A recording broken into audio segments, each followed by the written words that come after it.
Gracias, señor presidente. En estos días tuve la posibilidad de poder charlar con muchos artistas de esta ciudad, con trabajadores de la cultura y consultándoles también qué opinaban sobre este proyecto de ley.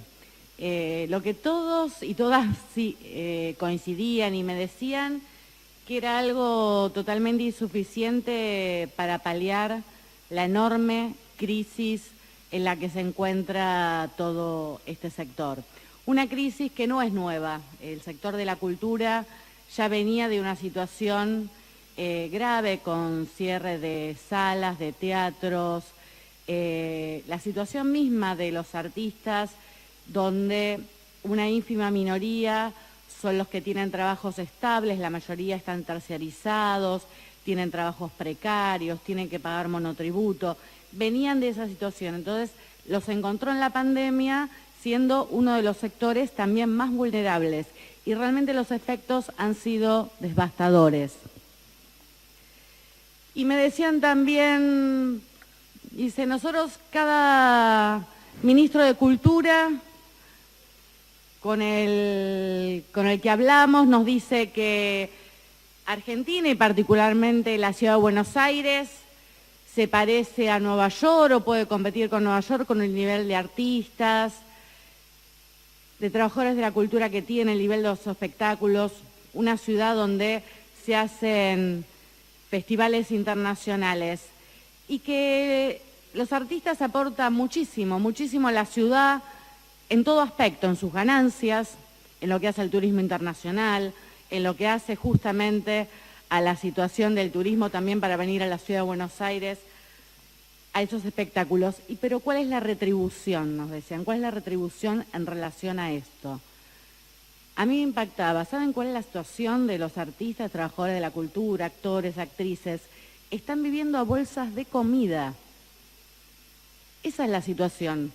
Algunos sindicatos que les dan bolsa de comida para poder, aunque sea, subsistir, porque la mayoría de ellos no pueden obtener otro trabajo. Algunos me decían, mirá, yo salí a trabajar de Rappi, a mí me prestaron un taxi y pude empezar a hacerlo, para la mayoría de mis compañeros y de mis compañeras no.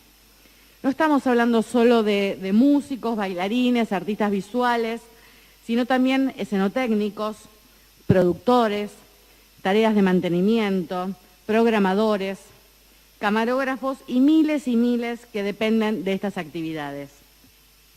Y hay una cosa que me preguntaban, y que yo también me pregunto, dice, ¿por qué el fútbol se habilita y no se puede discutir cómo habilitar las actividades culturales con todos los cuidados sanitarios necesarios? ¿Por qué? Al aire libre, por ejemplo, con la adecuación de salas. Bueno, esos son los pedidos que tienen que ver con lo que necesita este sector. Me decían eso, necesitamos trabajar, necesitamos un salario de cuarentena.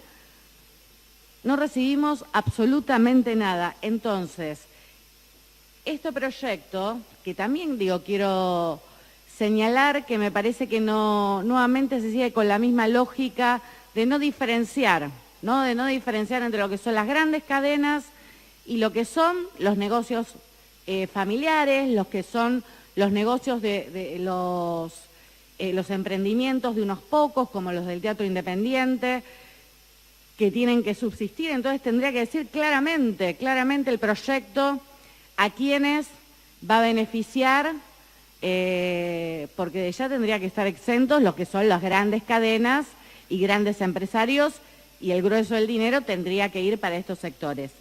Pero me parece importante esto, ¿no? Lo que decían, la importancia de la retribución por todo lo que dan al conjunto de la sociedad, ¿no? A la ciudad de Buenos Aires y al resto del país. Pero ellos empezaron a organizarse por esto. Desde la Asamblea de Artes Escénicas, que se conformó en el Teatro San Martín, con una gran convocatoria de 250 artistas y trabajadores de la cultura, impulsaron un petitorio. Y los principales reclamos, para que queden claro, ¿qué dicen? Un subsidio de desempleo de 45.000 pesos. Dicen, es una cosa elemental para subsistir, no para vivir, porque en la ciudad de Buenos Aires un buen ambiente sale 20.000 pesos si tenés que alquilar. circuitos de escena a distancia, conectividad gratuita, sistema de streaming para transmitir en vivo, espacios al aire libre con distanciamiento social que disponga el gobierno, asistencia alimentaria y eliminar en su totalidad el monotributo. También me contaban los trabajadores del anfiteatro de Parque Centenario que estuvieron denunciando la privatización de los espacios en la ciudad y el vaciamiento de la programación y la falta de protocolos de seguridad en los espacios que son públicos para beneficiar a los privados. Similar es la situación en el cine, audiovisual, también con muchísimas pérdidas de puestos de trabajo y que este proyecto no viene a solucionar. Entonces, creo yo que el gran problema tiene que ver con esto, y que no es un problema solo de la Ciudad de Buenos Aires, es un problema del conjunto del país. Digo, nosotros al principio de la pandemia presentamos con mi compañero Nicolás del Caño un proyecto destinado para declarar la emergencia en cultura, que es lo que piden los artistas y los trabajadores de la cultura. Desde el año pasado todavía no se cerró ni siquiera en la Comisión de la Cultura, donde allí exigíamos lo que hoy están pidiendo, que haya un salario de cuarentena. En ese momento decíamos 30.000 pesos, obviamente que tiene que ser más. Que esté la posibilidad de adecuarse salas, de espacios al aire libre para que puedan trabajar, y también a nivel nacional se han negado.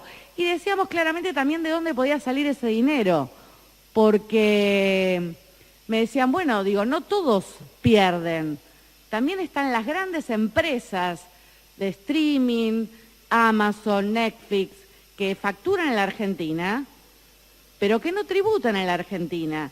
Entonces, ¿por qué no se podría implementar un impuesto justamente a esas grandes empresas para paliar la situación en la que están viviendo los artistas y los trabajadores de cultura de la ciudad?